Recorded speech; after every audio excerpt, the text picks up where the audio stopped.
Some villages vanish from maps, not by time, but by something far darker. 5 explorers entered Hollow Creek to record a video, but their cameras would capture a curse that was never meant to be disturbed.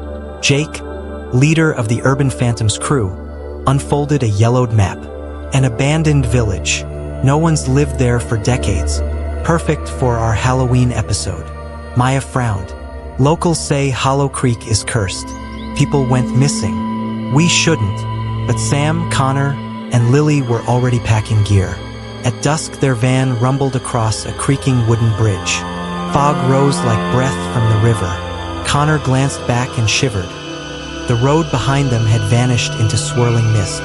Suspense end. From the shadows ahead, a bell tolled once, though no tower was in sight. The village was a skeleton of leaning houses and broken fences. The wind hissed through empty windows like whispering voices. In the square stood an ancient stone well, its lid half-shifted. Beside it, a weather-eaten sign read, "Beware the well, for the dead shall not rest." As Jake raised his flashlight, a shape flickered across the far street, barefoot, pale, and watching them. Suspense end. When they rushed to the spot, only damp footprints remained, leading back to the well. Inside a rotting tavern, Lily found a dusty leather journal. Its last entry read, "In 1874, a young woman, accused of witchcraft, was cast into the well. That night the river blackened. Crops withered. The village fled." Connor's recorder crackled with a faint whisper, "Leave before moonrise." Suspense end. The whisper grew louder, right beside his ear, though no one was there. They camped near a crumbling chapel. Sam wandered off with his camera, following distant sobs. Minutes later, Jake found the camera lying near the well, lens cracked, still recording. The last seconds of footage showed a pale hand rising from the darkness and seizing Sam's ankle. Suspense end. From deep inside the well came a soft splash, then another, as if someone unseen was climbing upward. The team dragged Sam back, trembling but alive. He stammered, "She's there, in the water, calling my name." Lily examined a cracked gravestone behind the altar. The inscription was erased except for 2 words, "Here lies." Suddenly the rusted bell in the chapel tower rang on its own, each toll shaking dust from the beams. Suspense end. Outside, the fog thickened until the village vanished in a gray wall. Connor discovered a silver pendant shaped like the letter E hanging from the chapel's cross. The journal sketch showed the drowned girl wearing the same pendant. Lily whispered, "Her name. It started with E. We have to say it. Maybe that's how the curse ends." Suspense end. As Connor reached for the pendant, the cross flipped upside down and black water dripped from it like blood. The ground shuddered as the well's lid rolled aside. From the water rose a hollow voice. "You took my name. Give it back." Maya knelt beside the stones. "Tell us who you are. We'll remember." A childlike voice whispered back, "Evelyn." Suspense end. A drenched figure began to rise from the water, hair dripping across her hollow face. The spectral woman drifted forward, her lips trembling. "Say my name, or join me." Jake spoke firmly, "Evelyn, you were wronged. We know you now." The figure hesitated, as if torn between rage and release. Suspense end. Instead of fading, Evelyn's wet hand shot toward Maya's throat. Connor hurled the pendant into the well, shouting Evelyn's name. The water glowed pale blue as the ground cracked open. Evelyn's grip loosened, her face softened. Free at last. The wind shifted, carrying the mist away.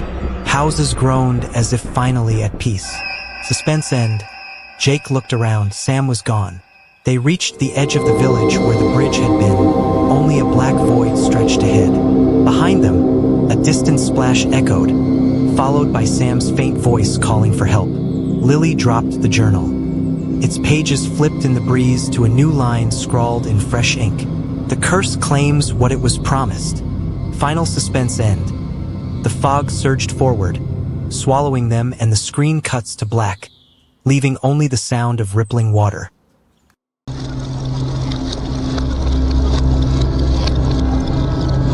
They checked into a roadside motel to rest for the night.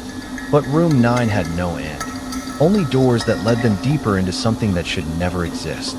A heavy rain pounded the highway as Alex, his sister Jenna, and their friend Mark searched for a place to spend the night. A flickering neon sign finally appeared through the downpour. Riverside Motel, vacancy. Inside the small lobby sat an old clerk with hollow eyes. Only room 9 left, he rasped.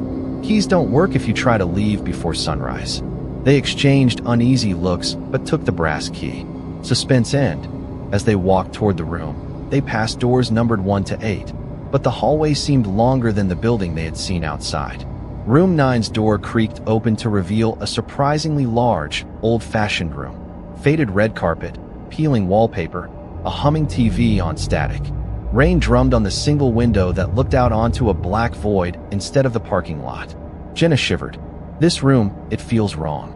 Mark laughed nervously, switching off the TV.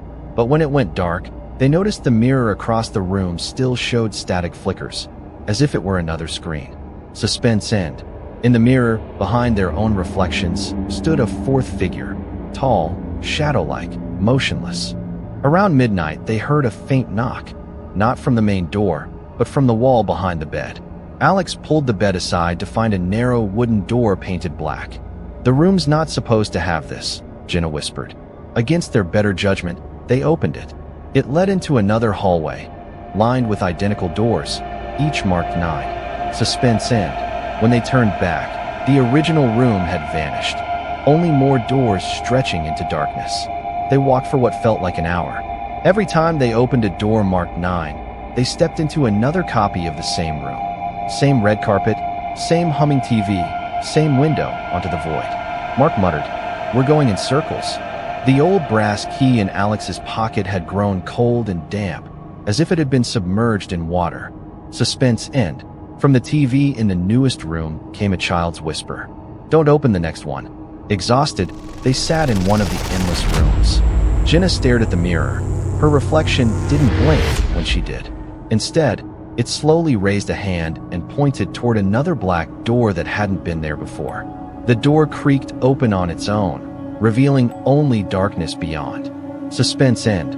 A pale hand emerged from the dark doorway and gently beckoned them forward. They stepped through and found themselves not in another room, but back in the motel lobby. Rain still lashed the windows, but the old clerk was standing behind the desk, facing the wrong way. When he finally turned, his face was blurred like wet paper. "Room 9 keeps what it's owed," he said in a hollow voice. "The more you open doors, the more it grows." Suspense end. The lobby door slammed shut, and the numbers on every other door in the hallway began to shift, all turning into 9. As they argued about what to do next, Mark suddenly froze, staring at an unseen point in the corner. "Do you hear it? She's calling me." Before they could stop him, he walked into another door 9 that appeared behind the reception desk. The door slammed and vanished into the wall. Suspense end. A distant echo of Mark's scream came from somewhere below the floor. Following the echo, Alex and Jenna found a rusted stairwell leading underground. Each step creaked like it hadn't been used in years. Faint motel hallway lights dangled above them, swaying though there was no wind. At the bottom waited yet another door 9, but carved into its wood was a warning scratched by nails. "Don't turn the handle twice." Suspense end. As Alex reached for the knob, the whispering child's voice hissed right behind his ear. "You already turned it once."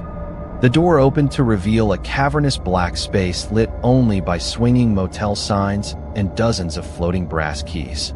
Mark stood in the center, pale and trembling, held by unseen forces. From the shadows, a tall figure stepped forward, its face hidden under a motel clerk's cap, its long fingers tipped with brass like key teeth. "Another soul for the hall," it intoned. Suspense end. The creature extended a key finger and touched Mark's chest, and he dissolved into mist. Jenna screamed and hurled the original brass key at the figure. The key glowed and struck its chest. The shadow recoiled, collapsing into dust. The cavern's walls folded inward, becoming the motel hallway again. Grabbing Jenna's hand, Alex ran toward the exit door, which finally showed daylight beyond the rain. They stepped out into the motel parking lot. But when they turned to look back, the building was gone. Only an endless highway stretching in both directions. Final suspense end. The car's rearview mirror caught a glimpse of the motel neon sign flickering far behind them, and for a split second, the car's back seat reflected a door marked 9 slowly swinging shut. Don't forget to like, subscribe, and join us again in Deep Night, where every story opens another door.